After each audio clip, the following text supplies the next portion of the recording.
Atenção, esse vídeo foi criado com um intuito de caráter e preservação histórica e militar. Os relatos e os indivíduos relatados nesse vídeo são baseados em fatos reais e usam como base acontecimentos ocultados historicamente que estão sendo tornados públicos após décadas sendo classificados por governos autoritários e corruptos.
Em 4 de abril de 1945, o 6º Regimento de Paraquedistas Britânicos, acompanhado pelo 11º Regimento Real de Tanques equipados com tanques Comet, contornou a cidade de Osnabrück.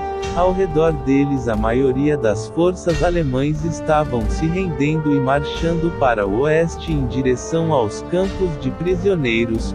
Um pouco mais à frente eles encontraram uma forte resistência alemã na pequena cidade de Espelkamp. A cidade estava sendo defendida por um contingente de 2.000 soldados alemães das SS. Essas tropas faziam parte de uma bateria de foguetes especializada em lançamento de foguetes B-2.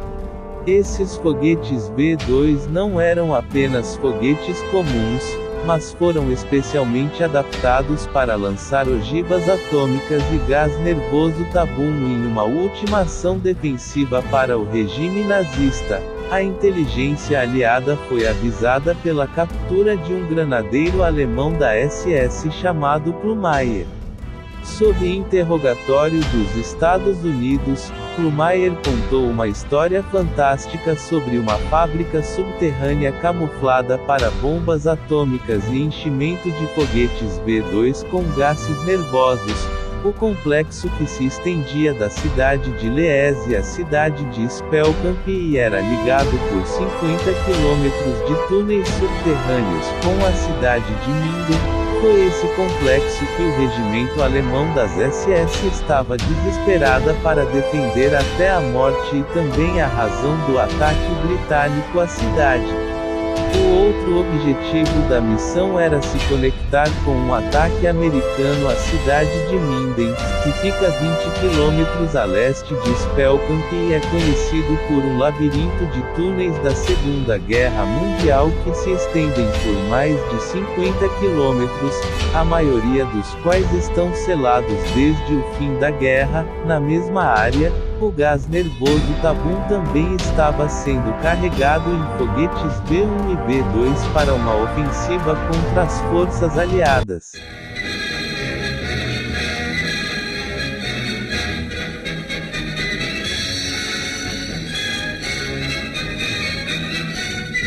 When, in their advance towards the Weser, the British reached the Dortmund-Ems Canal, they found it half drained of water, with barges and tugs high and dry. From very early in the war, this canal bottleneck had been a target for our bombers, and recently the bombing had been stepped up, with very useful results. When these pictures of troops entering Osnabrück were taken, snipers and pockets of resistance had already been cleared up, but it's only right to stress the fact that the Hun was still fighting till his ammunition was finished before attempting to surrender.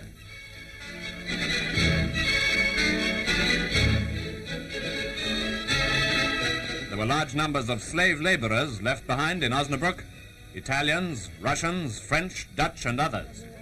Among them apparently was at least one Gestapo man. He was posing as a Dutchman, but a Russian girl denounced him.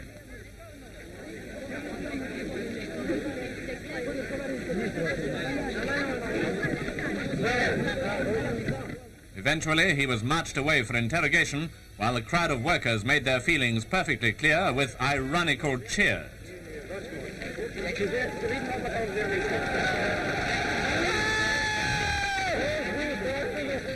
There were also some Hungarian troops here, held as prisoners by their former allies, the Huns. British commandos escorted them out of Osnabrück, presumably on their way to work their passage to freedom.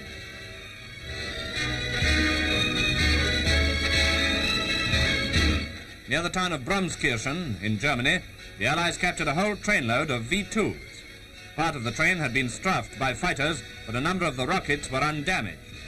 We can see parts of fuel tanks, also some of the spun glass or fiber substance used for lining the rocket.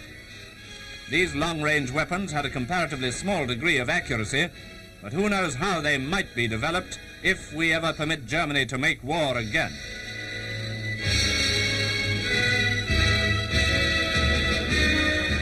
At a camp near Kaunitz, the Americans freed thousands more slave workers, people from Italy, France, Belgium, Turkey, and a very large number of Russians.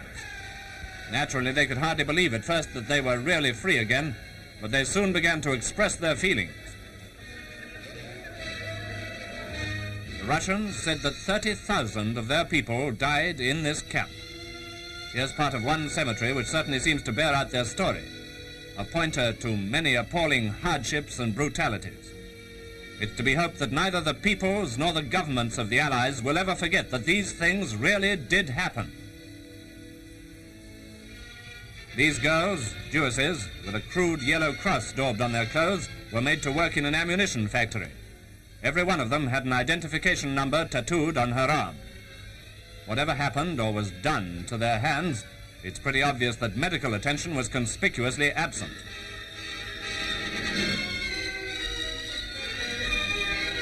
More and more pictures of German civilians indulging in an orgy of looting keep arriving. Here it's food, mostly cartons of bread which had been stored away for the use of the Wehrmacht. And people will have to go back to working for a living, not to mention working for reparations. Stealing wine. This was in Osnabrück, and apparently they're having a fine time pouring the stuff into empty hock bottles. They've undoubtedly got a fine time coming to them all the same.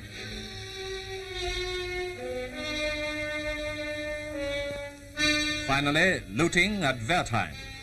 Here it was food of all kinds, sacks of grain, crates of Leberwurst and other things dear to the stomach of the Hun. They were pinching it out of barges moored along the canal. Well, the Germans have boasted that they've been swimming in fat, and I suppose they mean to go on as long as they possibly can. But stocks like these won't last forever. Even now they're beginning to fight over their loot. Just a couple of werewolves, that's what they are.